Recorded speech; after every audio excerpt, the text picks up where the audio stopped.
De là, commencer à aller faire un travail sur la phobie sociale interne. Alors là, comment on va faire? Parce que, en admettant qu'on ait créé une communauté de partie de soi-même, et je vais aller dans l'absurde en disant qu'une émotion est un être à part entière, une sensation aussi. Et je vais aller plus loin, une pensée. Comment tu deals avec toi-même? Alors on pourrait, d'un point de vue, se dire, bon bah, je vais réunifier l'ensemble, très hypnose boynienne, tu vois, je réunis tout, aimez-vous les uns les autres, bordel de merde, pour dire que le système interne va être apaisé, pour voir après si tu as un impact sur ton système externe de base, le terreau. Bon alors s'ils sont tous morts, c'est un peu la merde, mais admettons une distance, etc. Et après pour aller voir dans un troisième temps, dans le système externe global, c'est-à-dire le monde externe. Le problème, c'est que il va falloir déterminer en fonction de tout à chacun comment est composé son système interne. Et si on revient sur des symboliques dont on a déjà parlé, par exemple les panneaux, c'est en gros aller chercher toute cette notion-là, aller chercher la cartographie de son système et comment est son code de la route à l'intérieur de lui. De là,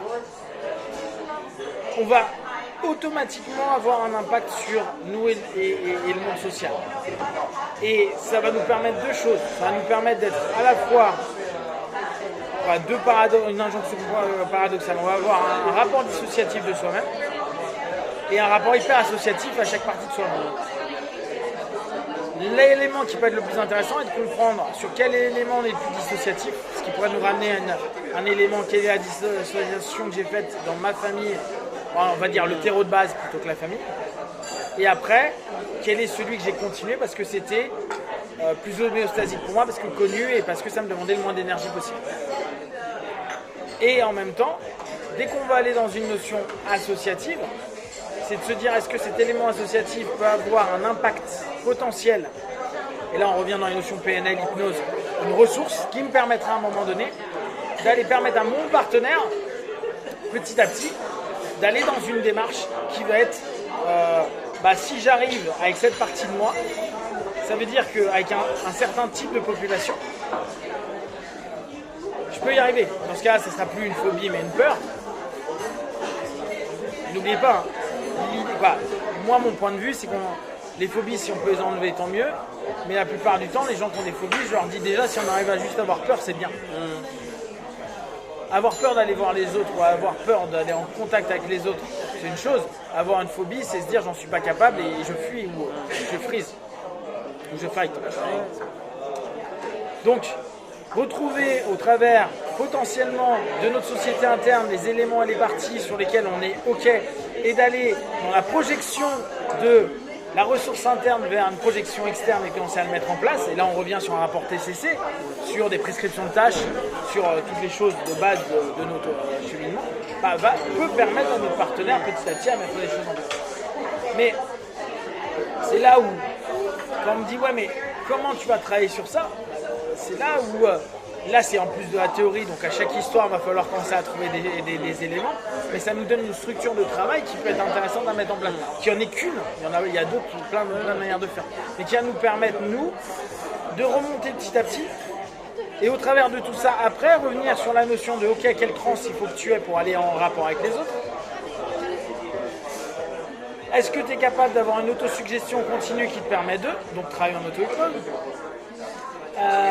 Et quand tu ne vas pas être en transe par rapport à ces éléments-là, permettre aux facteurs de jugement de commencer à switcher quand même pour être moins dans le jugement, alors que c'est quand même un élément qui te protège. Donc on arrive sur, petit à petit, si on reprend Diels, sur des éléments qui arrivent presque à de l'identité. Clairement, l'identité. Et donc c'est pour ça que, à mon avis, sur les grosses phobie sociale, ça demande plus de temps, un bon temps, et que ça doit passer par et des notions de suggestion et des notions très hypnotiques basiques, mais aussi tout ce qui est analyse, réflexion, travail d'auto-hypnose, prescription de tâches, action, donc très TCC, technique comportementale cognitive, pour que la personne, au bout d'un moment, elle sorte de son truc et qu'elle se bouge le cul par rapport aux petites ressources qui ont pu être prises à un moment donné pour commencer à faire plus. Avec de la confiance en soi et compagnie. Et après, bah, tu as tout le rapport. Mais tu vois, c'est pour ça que j'ai trouvé la question intéressante et je lui répondais, je lui disais, c'est pas évident à faire en vidéo quelque chose qui peut être vraiment intéressant ou en audio quelque chose qui peut être intéressant. On peut toucher des parcelles, mais ça sera des parcelles et rarement l'ensemble du process. Surtout en théorique. Surtout en théorique, sachant que la seule chose qui est intéressante, c'est le rapport qui va être proposé, l'histoire de vie, non, le processus de vie de chacun. Les histoires, c'est pas tellement grave. Qu'est-ce qui a créé dans son histoire le processus? L'élément déclencheur. Voilà.